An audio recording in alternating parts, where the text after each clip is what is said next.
오랜만에 섰는데 그래도 호흡이 척척 잘 맞습니다.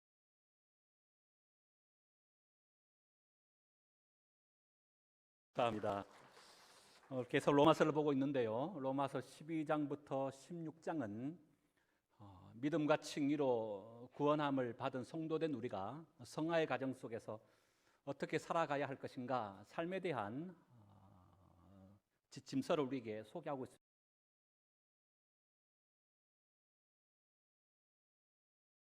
삶에 대한 하나의 중요한 대원칙이라 할까요? 하나의 삶의 원리를 먼저 소개하는 것으로부터 12장을 시작합니다.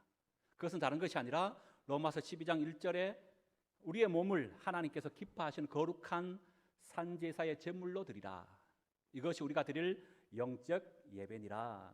곧 삶으로 드려지는 예배, 삶의 예배인 것을 말씀하고 있습니다.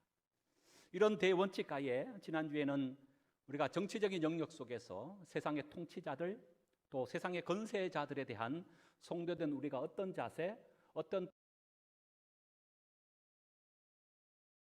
오늘은 이제 이웃과의 관계 속에서 우리가 어떻게 살아가야 할 것인가에 대해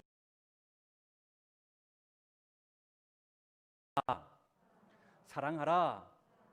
오늘 8절의 말씀 하반절에 보니까요, 남을 사랑하는 자는 율법을 다 이루었느니라. 10절 하반절에도 보면 그러므로 사랑은 율법의 완성이니라, 이렇게 말씀하고 있습니다. 여기 율법이라고 하는 것이 나오지요. 예수님 시대 때 바리새인들이라고 하는 이들이 있습니다. 이 바리새인들은 하나님의 율법의 말씀을 중심으로 신앙생활했던 대표적인 이들인데요. 특별히 그들은 구약의 모세오경, 창세기, 출애굽기, 레위기, 민수기, 신명기라고 하는 율법서 가지의 구체적인 계명의 말씀을 지키고자 했던 자들입니다. 반드시 해야 한다라고 하는 긍정적인 명령이 그 가운데 248가지나 속하여져 있습니다. 그리고 이렇게 해서는 안 된다라고 하는 부정적인 명령어가 365가지입니다. 그래서 그것을 합하여 613가지가 되는 것이죠.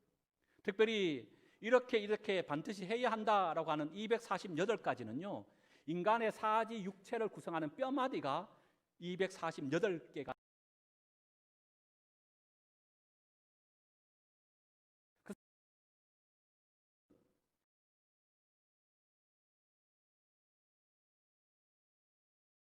하나님 율법의 말씀을 준행하고자 힘쓰고 애썼던 자들이라는 것을 우리가 알 수가 있습니다.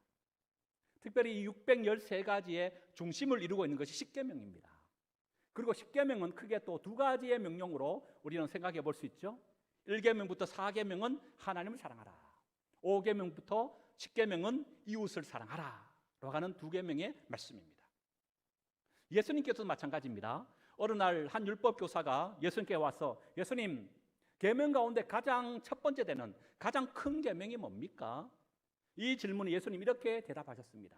첫째는 내 몸과 마음과 힘과 목숨을 다하여 주 너희 하나님을 사랑하는 것이고, 둘째는 내 이웃을 내 몸과 같이 사랑하는 것이다. 그 예수님께서도 하나님 사랑, 이웃 사랑이라고 하는 사랑의 이중 계명을 말씀하셨다고 하는 것이에요. 이것이 율법의 완성, 선지자의 강령이요 바로 율법의 완성이라고 이렇게 말씀하지 않았습니까? 또한 이렇게 하나님 사랑과 이웃 사랑은 또 하나의 명령으로 우리는 함축해 볼 수 있습니다. 그게 뭡니까? 오늘 말씀한 것처럼 사랑하라라고 하는 거예요. 그래서 오늘 사랑하라라고 하는 이 제목 하에 크게 두 가지를 조금 오늘 본문의 말씀을 통해서 우리가 살펴보기 원하는데요. 첫 번째, 우리는 그걸 왜 사랑해야 하느냐?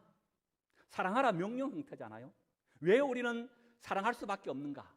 사랑의 이유가 있다면 그게 뭘까라는 것을 먼저 확인해 보고요. 두 번째는 사랑해야 될 이유를 알았다면, 그렇다면 어떻게 사랑해야 하는가? 사랑의 방법에 대하여 잠시 확인해 보도록 하겠습니다. 먼저 첫 번째, 사랑해야 될 이유입니다. 8절 다시 한번 읽어봅니다. 시작.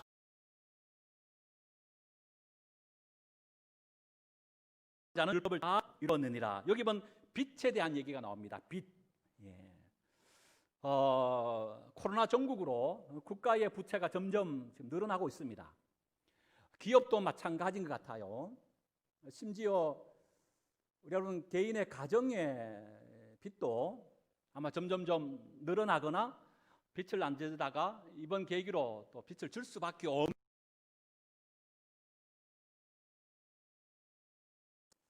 빚에는 크게 세 가지의 요소가 있다고 합니다. 첫 번째는 빚은 상호 연관성이 있다는 거예요. 곧 이 말은 빚은 결코 혼자 지는 법이 없습니다. 누군가가 베풀었고 또 누군가는 그 베품을 받은 것이죠. 근데 문제가 뭡니까? 그 베품을 받은 자가 베품 받은 만큼의 대가를 지불하지 아니할 때 생기는 것이 뭐라고요? 그게 바로 빚이라고 하는 겁니다. 그래서 빚에는 언제든지 양자 관계가 항상 존재한다는 거예요. 두 번째, 빚에는 당위성이 있습니다.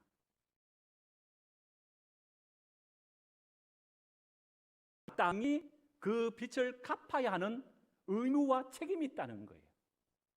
근데 여러분 혹시나 빚을 갚으면서 이렇게 생각하는 분은 없으십니까?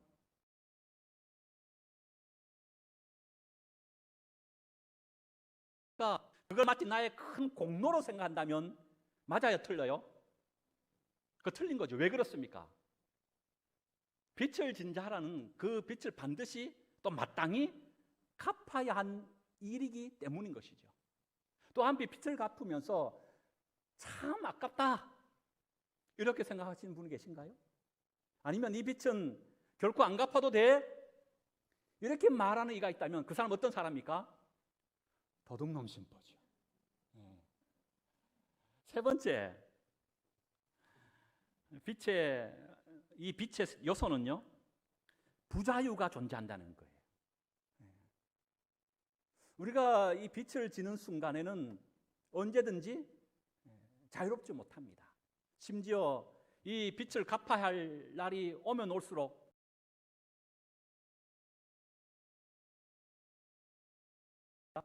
빚을 다 갚고, 항상 빚은 우리를 묶어 놓는다고 하는 거예요. 근데 여러분 오늘 성경 말씀 보세요.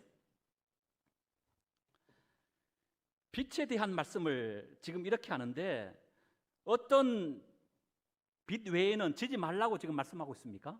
사랑의 빚 외에는 아무 빚도 지지 말아라. 여러분 여기서 우리가 주목해야 될 것도 있지 않습니까? 사랑의 빚 외에는 아무 빚도 지지 말아라. 저는 이 말씀에 근거하여 여러분들에게 선포합니다.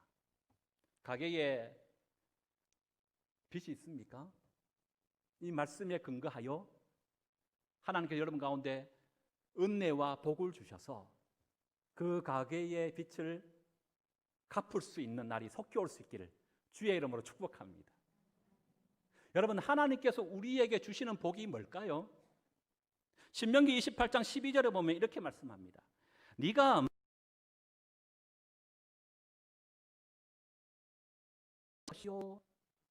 아멘.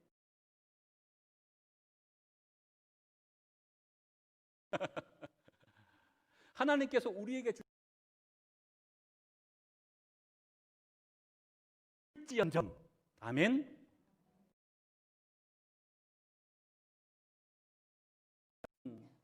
여러분의 가정 속에 다시 한번 이 노래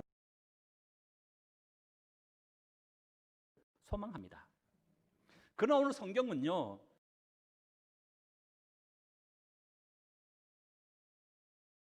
모든 사람들은 영역이 있다고 말합니다. 그 영역이 뭐라고 말합니까? 사랑의 빛이라고 하는 거예요.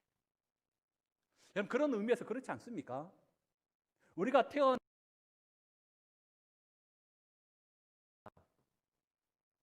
부모님의 한량없는 사랑 때문 아닌가요? 그래서 옛말에 내리 사랑은 있지만 치 사랑은 없다라고 하는 말이 있지 않습니까? 세상에 그 어떠한 자식이 그 부모님을 향한 사랑의 빛을 온전히 갚을 자가 있겠습니까? 그래서 첫 번째 우리는 부모님에게 갚을 수 없는 사랑의 빛을 지닌 자들이라고 합니다.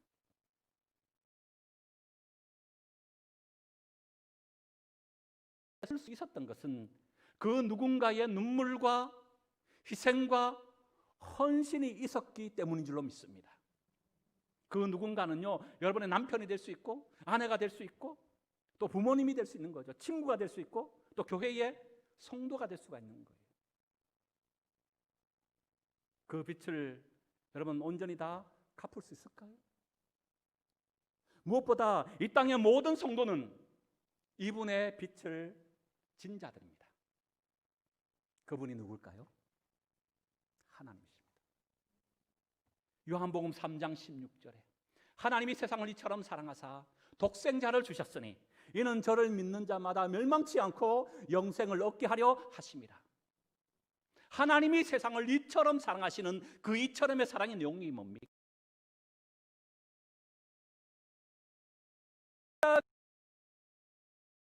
놀라운 그 사랑.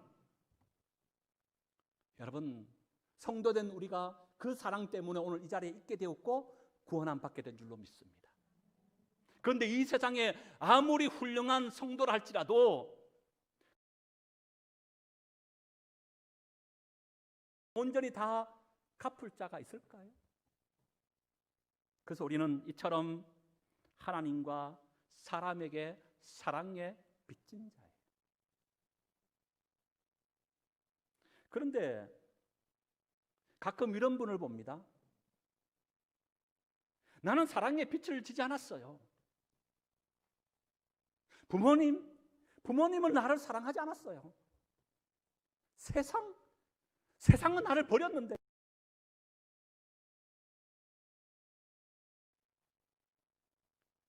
여러분 그렇습니까? 구약의 마지막 책인 말라기에 보면 하나님께 이스라엘 백성들이 이렇게 말합니다. 내가 너희를 사랑했노라. 그때 이스라엘 백성들이 하나님께 뭐라고 대답합니까? 하나님이 어떻게 우리를 사랑했습니까? 하나님이 우리를 사랑하지 않았다는 거예요. 여러분, 아무리 사랑받지 못했다 말한다 할지라도 오늘 우리가 이 자리에 서 있다고 하는 그 자체가 분명 그 누군가의 사랑 때문에 이 자리에 우리가 있게 된 줄로 믿습니다. 세상의 모든 사람들은 나는 사랑받지 못했어요, 나는 사랑의 빛이 없습니다 라고 말한다 할지라도 오늘 이 자리에 예배드리고 있는 구원함 받은 성도된 우리는요,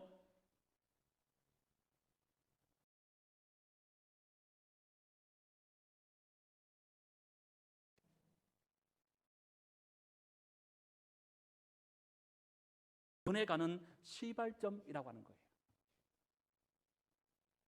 여러분, 누가 사랑할 수 있습니까? 왜 우리는 사랑해야 합니까? 그 이유가 무엇이지요? 이처럼 우리는 사랑을 받았기 때문에.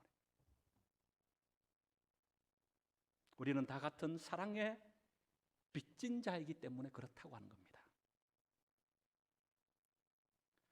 출애굽기 20장에 보면 하나님께서 이스라엘 백성들에게 십계명의 계명의 말씀을 전하기 전에 먼저 그들에게 하나님 이렇게 말씀하십니다. 출애굽기 20장 1절과 2절의 말씀. 하나님이 이 모든 말씀으로 말씀하여 이르시되 나는 너를 애굽 땅 종되었던 집에서 인도하여 낸 내 하나님 여호와니라. 그리고 십계명의 1계명부터 10계명의 말씀이 그들에게 전하여 주고 있습니다. 여러분, 누가 십계명의 계명의 말씀을 준행할 수 있다는 겁니까? 누가 그 십계명의 계명의 말씀을 지킬 수 있다고 말씀하고 있습니까?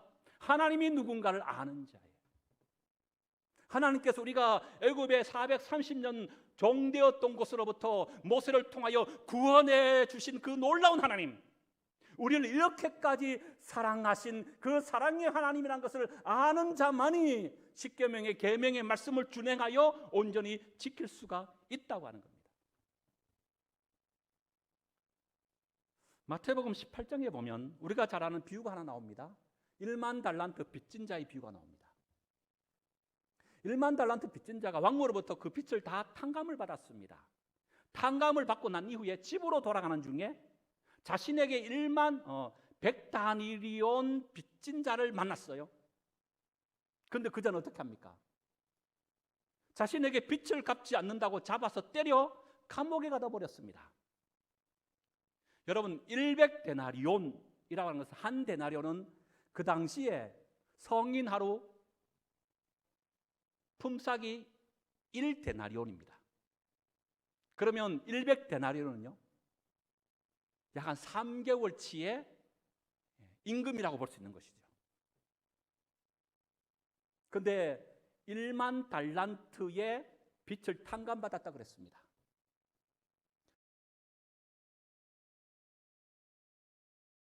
이라고 합니다. 그러면 한 달란트는 약 한 20년의 연봉이라고 얘기할 수 있겠죠. 한 달란트가 그런 거예요. 그런데 1만 달란트는요. 그러면 그 가치가 얼마나 될까요? 네, 빨리 산수해 보세요. 20 곱하기 1만 20만 년입니다. 여러분 도저히 인간의 힘으로 갚을 수 없는 20만 년의 그 연봉의 가치의 금액을 왕으로부터 일순간에 탕감을 받은 자예요. 그런데 정작 자신은 누구를 용서하지 못했어요? 3개월치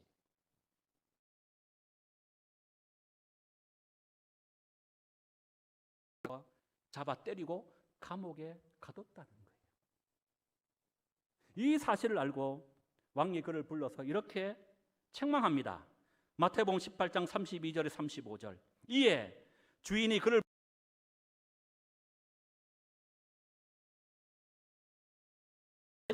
내가 널 불쌍히 여긴 것 같이 너도 내 동료를 불쌍하게 여김이 마땅하지 아니하냐 하고 주인이 노하여 그 빚을 다 갚도록 그를 옥졸에게 넘기리라.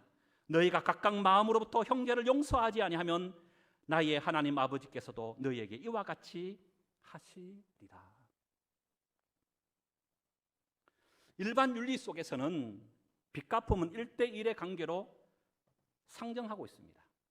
나는 너희에게, 너는 나에게 빚이 없다 그러면 그 끝이 나는 거예요. 그러나 성경은 1대1의 관계를 말하지 않습니다. 성경은 항상 3자의 윤리를 우리에게 말씀하고 있더라고요. 하나님의 관계 속에서 이 빚을 생각해 보아야 한다는 겁니다. 하나님으로부터 말할 수 없는 내가 빚을 졌다. 그럼 어떻게 해야 됩니까? 첫째는 어떻게 된다고요? 하나님께 대하여 우리의 마음과 목숨과 힘을 다하여 주 너희 하나님을 사랑하는 거예요. 왜요? 하나님 앞에 갚을 수 없는 사랑의 빚을 졌기 때문에. 그 빚을 최소한이라도 우리가 갚기 위하여 먼저는 이처럼 하나님에 대한 사랑을 해야 된다는 겁니다. 그러나 성경은 여기서 끝나지 않아요. 3자 윤리입니다. 하나님으로부터 사랑받았다면 그 사랑을 어떻게 해요? 이제는 내 이웃을 내 몸과 같이 사랑하는 사랑을 흘러보내는 축복의 통로로 우리가 서 있어야 할 것을 말씀하고 있다는 거예요. 여러분, 누가 사랑할 수 있습니까?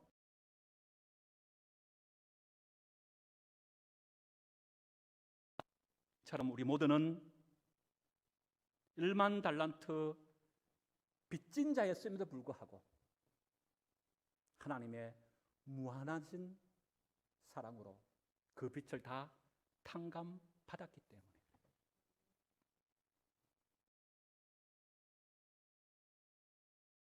사랑 때문입니다. 그래서 우리는 하나님을 사랑해야 하는 것이고 3자 윤리의 말씀에 따라서 이웃 또한 사랑해야 함이 마땅하다고 하는 거예요. 그러면 두 번째, 이제 마지막, 그럼 어떻게 사랑해야 합니까? 사랑의 방법이 뭡니까? 이런 질문을 할 수 있겠죠. 오늘 본문 9절을 보십시다. 9절 읽어봅니다. 시작. 탐내지 말라 한 것과 그 외에 다른 계명이 있을지라도 내 이웃을 내 자신같이 사랑하라 하신 그 말씀 가운데 다 들었느니라. 말라, 탐내지 말라라고 하는 이 계명의 말씀이 나옵니다. 이것은 다 십계명의 이웃 사랑과 관련된 내용의 말씀이죠. 가난하지 말라는 것은요, 10계명의 제 7계명입니다. 살인하지 말라 6계명, 도둑질하지 말라 8계명, 탐내지 말라는 바로 10계명의 계명의 말씀입니다. 여러분, 요즘 우리 사회 전반에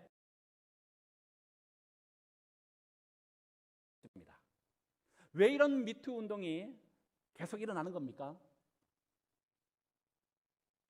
정말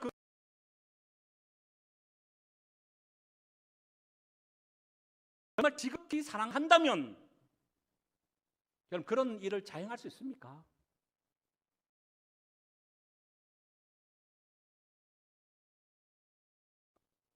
상대방 또한 하나님의 형상으로 지음받았다라고 하는 것을,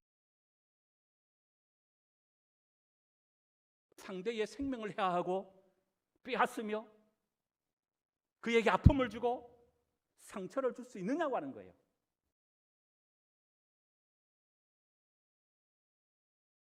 또 탐내는 것도 마찬가지고 다른 모든 계명 또한 어기는 것도 마찬가지라고 하는 거예요. 10절 이렇게 얘기합니다. 10절 읽어봅니다. 시작. 사랑은 우리에게 뭘 행하지 않아요?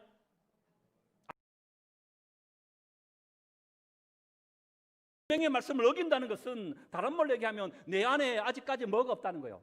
사랑이 없는 거예요. 사랑하는 자는 이웃에 대하여 악을 행하지 아니한다. 우리가 성경 가운데 사랑장 그러면 고린도전서 13장을 빼놓은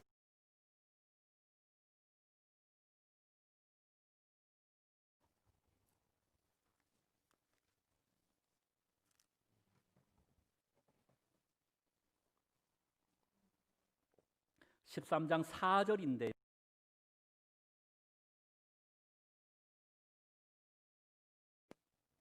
한번 읽어볼까요? 13장 4절에서 신약성경 279쪽입니다. 고린도전서 13장 4절에서 7절 시작. 사랑은 오래 참고 교만하지 아니하며 무례히 행하지 아니하며 자기의 유익을 구하지 아니하며 성내지 아니하며 악한 것을 생각하지 아니하며 불의를 기뻐하지 아니하며 진리와 함께 기뻐하고 모든 것을 참으며 모든 것을 믿으며 모든 것을 바라며 모든 것을 견디느니라. 이게 뭐라고요? 사랑이라고 하는 거예요.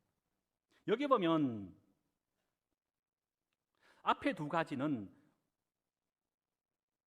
뭐뭐뭐를 하면이라고 되어 있고요, 뒤에 8가지는 뭐뭐뭐뭐를 하지 아니하면 이렇게 되어 있다는 거예요. 그래서 앞에 뭐뭐뭐뭐를 하면이라는 두 가지가 뭡니까? 사랑은 오래 참는 것이고 사랑은 온유한 것이다. 오래 참음과 온유는요, 하나님의 거룩한 속성입니다. 하나님은 오래 참으시는 분이세요. 하나님은 지극히 온유하신 분이십니다. 그를 보내신 예수 그리스도, 하나님께서 보내신 예수 그리스도도 마찬가지셨어요. 예수 그리스도 당신 자신도 오래 참으셨고 온유하신 분이셨다고 하는 겁니다. 그 사랑은 오래 참는 것이고 사랑은 온유한 것입니다. 특별히 여기 오래 참는다는 것은요, 단순한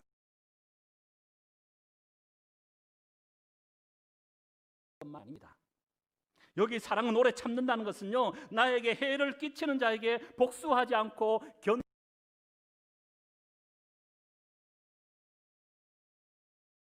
여러분, 우리 자신을 한번 뒤돌아보시기 바랍니다. 누군가가 나에게 해코지하고 힘들게 한다면 여러분 참을 수 있겠습니까? 예, 참을 수 있습니다. 아마 한두 번 우리가 참을 수 있을 겁니다. 그러나 그것이 계속 반복된다면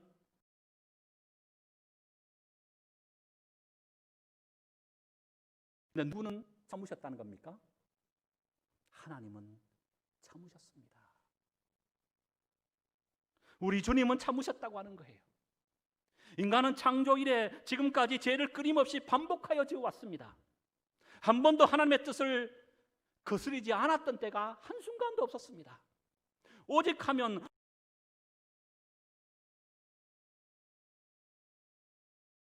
모든 사람이 죄를 범하였음에 하나님의 영광이 이루지 못한다고까지 말씀하고 있다고 하는 거예요. 그럼에도 불구하고 하나님은 은혜로우심이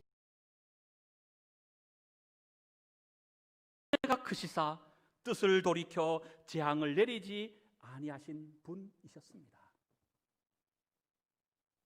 여러분, 만약 하나님께서 오래 참지 않으셨다면 저를 포함하여 오늘 이 자리에 감히 설 자가 얼마나 될까요? 죄의 싹은 사망이라. 죽어도 한참 전에 죽어야 할 우리 아닌가요? 그런데 죽지 않고 이렇게 살아 있을 수 있는 것은 하나님이 우리에 대하여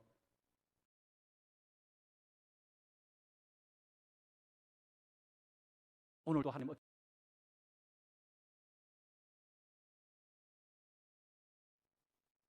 참아보자. 언젠간 돌아오겠지.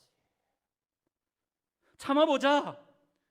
언젠가는 내 마음 알아주겠지. 이것이 우리를 향한 하나님의 오래 참으심입니다. 그리고 하나님은 온유하신 분이라고 말씀합니다. 여기 온유하다고 하는 것은요,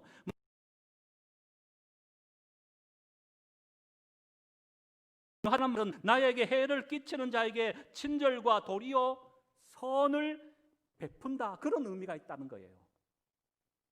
여러분, 친절과 선은 가식 없는 진실된 축복을 말합니다. 우리 마음을 다 잡고, 그래, 사랑은 참는 거야. 원수 같은 저 인간 내가 참는다, 참아.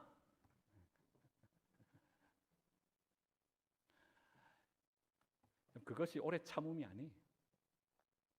그렇게 오래 참한다 할지라도 오늘 성경은 한 발자국 더 나아가서 온유하라고 말합니다. 온유는 뭐라고요? 이를 갈며 도저히 용서할 수 없는 그 미워하는 그 상대, 그 자를 향하여 도리어 악을 악으로 갚지 아니하고 선으로 악을 이기는, 그게 뭐라고요? 온유한 마음을 갖는 거예요. 저주받아도 마땅함에도 불구하고 그를 향하여 미워하거나 저주 퍼붓지 아니하고 그를 향하여 도리어 선을 베푸는 겁니다. 그를 향하여 도리어 사랑하는 겁니다. 그를 향하여 도리어 하나님의 손에 그의 영혼을 올려드리는 겁니다. 그를 향하여 중보하는 것을 말하고 있다고요. 그게 뭐라고요? 온유라고 하는 겁니다. 원수를 향하여 도리어 축복하는 것. 여러분, 우리 주님을 보십시오. 십자가에 달려 돌아가실 때 자신을 죽이려고 했던 수많은 원수들 향하여 주님은 이렇게 아버지 하나님 앞에 기도했습니다. 아버지여, 저들의 죄를 용서하여 주옵소서. 저들은 자신들이 하는 일을 알지 못함이니이다.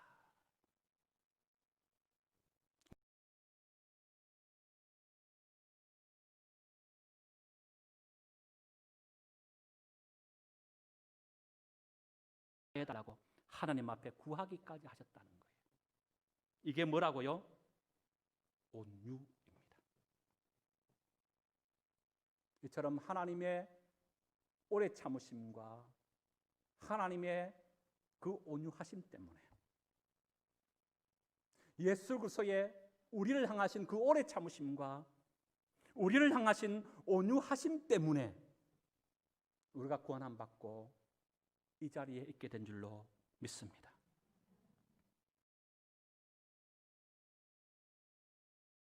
뭐뭐 하지 않는 것이다.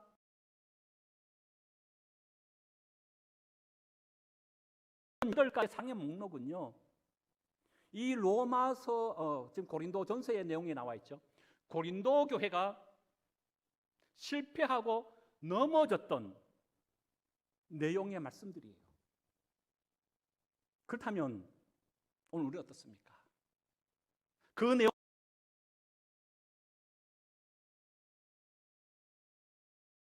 정리 속에서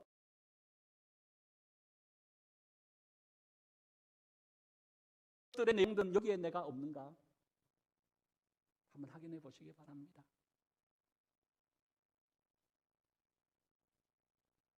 특별히 여기서 우리가 주목할 것은요, 사랑은 이런 것이다 라고 말하면서 사랑은 한결같이 동사로 표현하고 있다는 거예요. 사랑의 정의를. 그래서 어떻게 표현합니까? 사랑은 오래 참는 것입니다. 사랑은 온유한 것입니다. 사랑은 시기하지 않는 것입니다. 사랑은 자랑하지 않는 것입니다. 사랑은 교만하지 않는 것입니다. 그 속자는 사랑은 명사가 아니라 동사라고 말합니다. 오늘 고린도전서 13장의 사랑장을 얘기하면서 사랑의 정의도 명사로가 아니라 뭐뭐 해야 한다 라고 동사로 표현하고 있다고요. 천함 없는 사랑.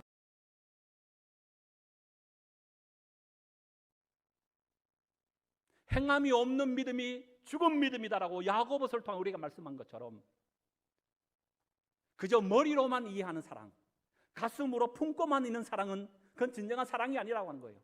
참 사랑은 뭐라고요? 머리로 이해하고 가슴에 품었던 것들을 삶으로 드러내고 나타내는 자만이 진정한 사랑하는 자라는 거예요. 우리가 잘 알고 있는 갑돌이와 갑순이, 한마을에 살았더래요. 아닌 척 했더래요. 모르는 척 했더래요. 그 둘이 어떻게 합니까? 사랑의 결실로서 둘이가 함께 결혼하지 못하고 따로따로 결혼하여 그날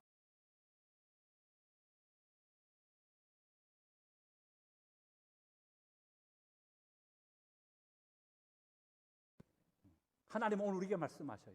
지금 사랑의 실천자가 되라고 말합니다. 오늘 내가 그 사랑을 몸으로 삶으로 증거하고 나타내 보여줄 것을 요청하고 있다는 말씀입니다. 여러분, 오늘 고린도전서 13장의 4절부터 7절까지 이 말씀을 사랑이라고 한 단어 앞에 나, 여러분의 이름을 넣었으면 좋겠습니다만 그럼 좀 어색하니까 나는 이라고 하는 여러분들을 지칭하여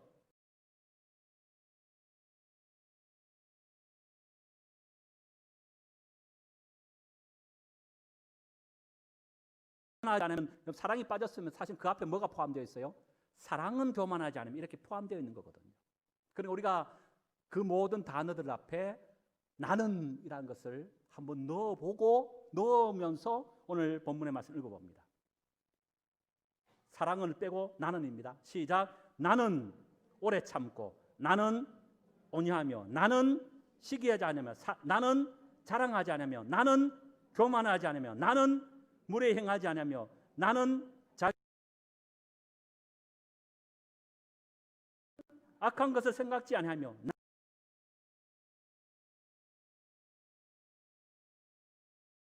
나는 할 것 같아. 삼자의 윤리.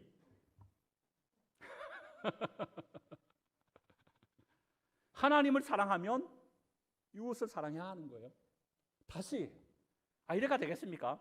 저는 안 할 거니까 여러분들만 해보세요. 나는 넣어서 다시 시작. 4절 시작. 나는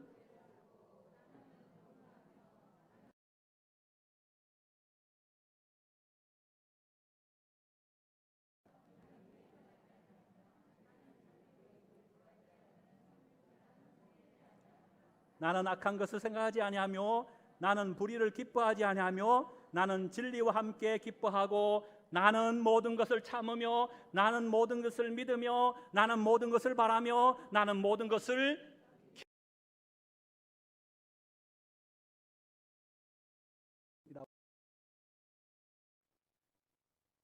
여러분 그 실천하는 사랑의 주인공들 다 될 수 있기를 축복합니다. 이제 말씀 한 절 보고 마칠 텐데요. 요한 1서를 한번 찾아보십시다. 우리 교독문으로 함께 교독했습니다마는 요한 1서 4장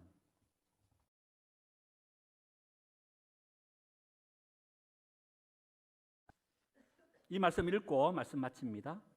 요한 1서 4장 7절에서 11절 신약성경 392쪽입니다. 사랑하는 시작. 사랑하는 자들아 우리가 서로 사랑하자. 사랑은 하나님께 속한 것이니 사랑하는 자마다 하나님으로부터 나서 하나님을 알고 사랑하지 않는 자는 하나님을 알지 못하나니 이는 하나님은 사랑이십니다. 하나님의 사랑이 우리에게 이렇게 나타난 바 되었으니 하나님이 자기의 독생자를 세상에 보내심은 그로 말미암아 우리를 살리려 하심이라. 사랑은 여기 있으니 우리가 하나님을 사랑한 것이 아니요 하나님이 우리를 사랑하사 우리 죄를 속하기 위하여 화목 제물로 그 아들을 보내셨습니다. 사랑하는 자들아 하나님이